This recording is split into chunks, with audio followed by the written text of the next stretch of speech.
as the world prepares for another war in Israel, this time between the Jewish people and the Palestinians, I think it's pertinent for us to remember that there's going to be a lot of massive brainwashing, and the truth is going to be difficult to find in the fog of war, similar to, when Ukraine and Russia began their war, there was overwhelming support for Ukraine. It was difficult to figure out what was really happening in that region, and nowadays, support for Ukraine seems to be wavering. Here we can see Biden announced that the Hamas invaders, they're terrorist organizations attacking Israel. And that is certainly one narrative, but it may be good to understand that the world is certainly not black and white. We can call these people terrorists, but maybe we should understand what their motives really are. Now, I'm going to do my best not to get myself canceled here, so I'm going to just give a very dry description. But personally, it's always troubled me somewhat to understand, how did Israel become a country in the 1950s? Right? Like somehow we just allocated this land and it became a country, and what really happened to the people who were originally living there. And I think it's also important to understand that Israel is known as a Jewish state. And so it's kind of like how Japanese people have Japan, Russian people have Russia, so Jewish people should have Israel. And what about Christian people? Should Christian people have a Christian country as well, or should Buddhist people have a Buddhist country? Well, that's not really necessary, because a lot of these religions anybody can just join in if they want. Whereas one particular thing about Jewishness is that it is an ethno-religion. So you can't just say, hey, you know what, I'm living in Israel and I may be a Palestinian, but I'm going to just declare my religious faith to be Jewish so that I can just continue living there. No, you have to be ethnic-wise Jewish. And if you're not, you really don't have rights to that land anymore, because it's for Jewish people only, and you have to ethnically be that way. Now, either way, personally, I don't really care, because this is truly none of my business, and I don't understand the history or religion of any of I'm an atheist, okay? I don't even believe in any of these religious spiritual entities, quite frankly. I may believe in parallel universes and string theory and quantum theory, though, but we can see that Hamas has launched an unprecedented attack on Israel just today. Hamas militants entered Israel, killing at least 40 Israeli, wounding 780, launching 5,000 or so rockets into Israel, and this really begins another war.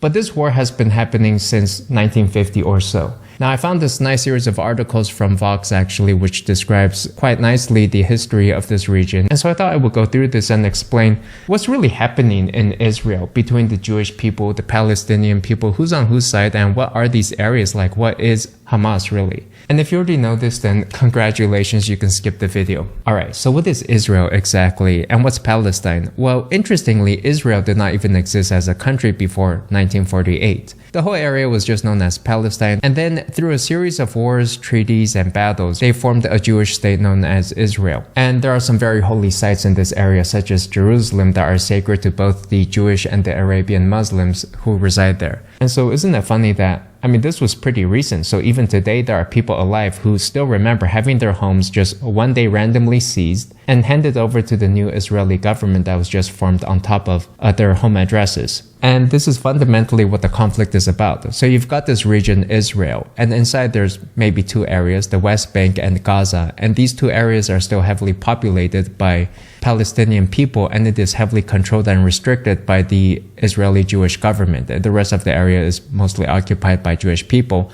And so then that raises the question of whether to have a two-state system shared by both the Israelis and the Palestinians, or to just wipe out one group or the other. And increasingly, as people are unable to resolve this and tensions flare, people are getting scared and risky, and they're thinking, hey, maybe they need to just wipe out one group. Now, the state of Israel really originated with Zionism, which is kind of a more radical strain of Jewish ideology. So basically, this journalist, Theodor Herzl, began writing a bunch of essays that Jewish people need their own land in 1900s or so, and this idea gained popularity, and there were two groups of Zionists who believed in this. And the more moderate group said, well, yeah, maybe they should have their own country, but it would be secular. It wouldn't be mixing religion and government too much. And then the Zionist right were more comfortable mixing religion and politics. And there were some concerns about this. For instance, in such a state, any Jew anywhere can become an Israeli citizen, but this right would not be extended to any other class of persons. So the Jewish class of people would have additional privileges and rights in this newly formed government, whereas because this is an ethno-religion, you couldn't just say, hey, now you're Jewish. You just couldn't get the privileges because you were born non-Jewish. non-Jewish, essentially. And so the Palestinian people were concerned that they could systematically be disenfranchised, and Arab states actually did push through a UN General Assembly resolution labeling Zionism as a form of racism and racial discrimination in 1975, though that was later repealed. And so what happened next was fueled on this belief that Jewish people should have their own land. Between 1900 and 1950, hundreds of thousands of Jews resettled from Europe to essentially Palestine. And many Arabs who were living there saw the influx of Jews as a colonial movement, and they began fighting bitterly. And so with so much conflict, finally, the United Nations declared in 1947 to split the land into two countries. You've got Israel and Palestine. And so about 650,000 Jews went into the blue territory on this map, displacing about 700,000 Palestinians who were living there, and they became refugees, and that formed the refugee crisis, which continues to today. And what happened was, even though the United Nations promised 56% of Palestine for the Jewish state, Israel eventually possessed more than that, 77%, and it left Israelis with the state but not the Palestinians. When the 700,000 or so Arabs were displaced, they called this the Nakba, or their word for catastrophe, and it was a single mass eviction. Today, the number of refugees has tenfolded to more than 7 million Palestinian refugees, and many of them continue to demand the right of return to their homes that their families were evicted from in 1948. Now, the problem for Israel is they cannot accept this right of return. It would be a fundamental existential crisis for them, because if 7 million Arabs suddenly showed up in their borders, the Israeli people would essentially be a minority in their own country. And then they could be outvoted because they're a democratic country, and so the whole country could just go back to the Palestinians, and Israel would cease to exist if they were to go by democratic rule, at least. Now, to escalate conflict more, we have this area known as the West Bank, which is this area of land east of Israel. There's about 3 million Palestinians there. And Israel one day in 1967 decided to fire the first shots and claimed that it was some preeminent attack to try to defend itself. But since then, Israel has controlled the West Bank. And ever since they began controlling it, they began resettling this area and moving more Jewish people in there, kind of gently moving into this area. And today there are about 500,000 Jewish settlers living in the West Bank. And one concern is that this whole idea of settlements, or Israeli occupation of the West Bank, is something that is known as new facts on the ground, in which it just makes it harder and it blurs the boundaries between any future potential Palestinian state, because they're just slowly moving in, and this is kind of considered as a violation of the Fourth Geneva Convention, which prohibits the transfer of population into occupied territories. Now, the Israeli government is going to dispute this, but at least for some settlers, this is exactly the point. They want the West Bank to be fully incorporated as Israeli territory, and they're trying to make that happen. Alright, Jerusalem, Israel's capital and that most holiest of cities out here. What's really going on? Well, apparently for the first 20 years or so, this capital city was shared or divided between the Arabs and the Jewish people, although in 1967, Israel decided to just take control of East Jerusalem. And this annexation was actually condemned by the UN Security Council resolution, stating it as a violation of international law, and they wanted some sort of compromise solution, although basically Israel just wanted Jerusalem and they got it in the end. Obviously, the Palestinian people aren't going to be happy with this, just loss after loss out here. So what's Gaza? It's a strip of land surrounded by Israel, populated by Palestinians. There's also the West Bank, but Gaza is essentially controlled by Hamas, which is more of a militant group out here. They're a little bit more radical, and they're the resistance against Israel. And they are essentially the group behind this new conflict. As I understand, they're funded by Iran, and they actually have quite a bit of popularity. They won political power in 2006 in a US-based election in that region. And so Hamas and other Gaza-based militants have constantly been firing rockets into Israeli targets in 2008, 2009, 2012, 2014, and just today as well. So Hamas are like the OGs. Their charter long called for the destruction of Israel. Although recently they changed it to just say, hey, you know what? Israel's fine, they can leave it there, but they just want the West Bank and the Gaza Strip for the Palestinian people. They need some place to live, that's all they want. Although even then their mere existence may pose a threat, and their existence unpalatable to the Israeli government.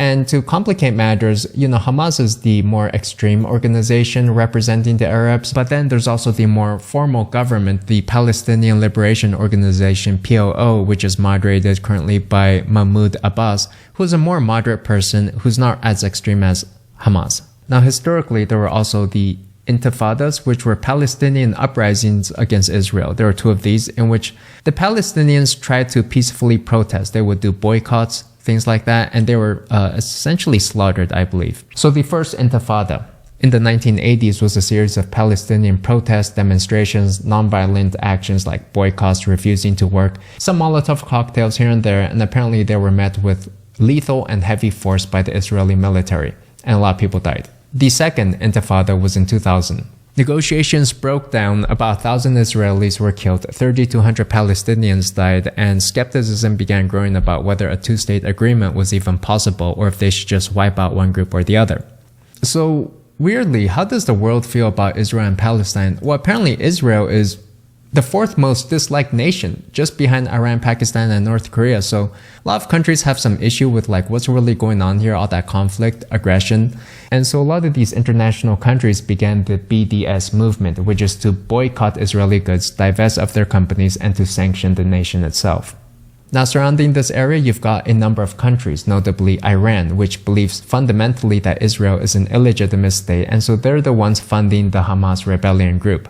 And they're forming this axis of resistance. Israel sees Iran as an existential threat. You've also got Turkey in this area. They used to be on good terms with Israel, though they're recently becoming pro-Palestinian. And then there's Saudi Arabia, which on the one hand supports Palestine by donating them hundreds of millions of dollars, but then they're also having a working relationship with Israel because they both don't really like Iran, so they're kind of playing both sides there. Alright, so which side are we on? The West?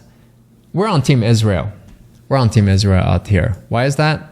I mean, there's some theories about why we're so buddy-buddy with Israel, but one theory is that maybe there's some pro-Israel lobby group, the American Israel Public Affairs Committee or something like that, but there's just various political, governmental, capitalistic reasons and business reasons for why we would support Israel. It's a dog-eat-dog world out there, and we take what allies we can get. And as long as it is mutually beneficial or just beneficial for us, we'll take the deal.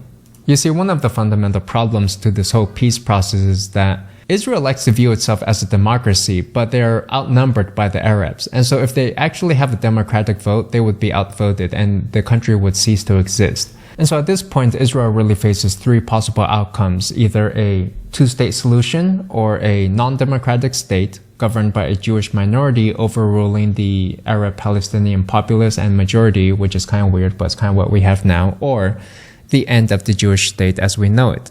And then, there's actually a fourth option, which is just to wipe out the Palestinians, which I think is kind of where we're going here because the Israeli Prime Minister announced that the enemy will pay a huge price. So he will have his revenge, and he has stated that terrorism is never justified and Israel has every right to defend itself and its people.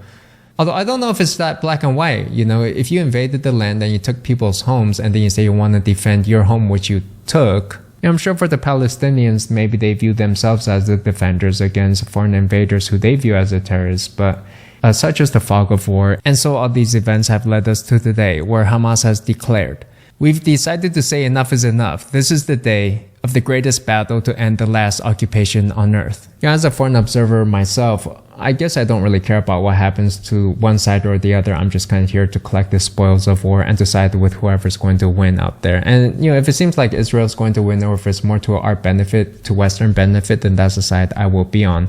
And we will rewrite history to make it seem like we were the good guys in the end, no matter what the case is. And so I hope that gives a brief overview of some of the conflict in this region. I was surprised to learn about it. I'm sure it goes into so much more depth and complexity and nuances.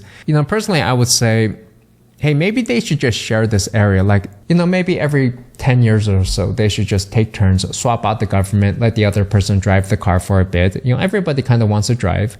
And I don't see why we all can't get along. And maybe after a few more years, people will realize none of this is real, right? This is all just made up in your head. This whole conflict, this spiritual religious zealot war, kind of like the Crusades, maybe after a while people realized it was kind of fought in vain and nobody really cared in the end one way or another. People didn't really get anything, and the whole thing may have just been a waste of time, effort, and bloodshed. And if you were to ask me, I wouldn't want Jerusalem even if you gave it to me for free. If you give me Israel, I don't want to live there. I want to live somewhere nice, like Hawaii. Yeah, tropical beaches. Japan. I wish we took control of Japan in World War II. I would have fought to take control of that land. Maybe like San Diego, even next to the beaches. I wouldn't want to live in a desert oil field like in the Middle East, but that's just me. Hope you enjoyed the video though. But let me know in the comments below, how would you achieve peace in Israel? Or should we achieve peace in Israel? Maybe conflict is good for us. See you in the comments and see you in the next one. Thanks. Bye.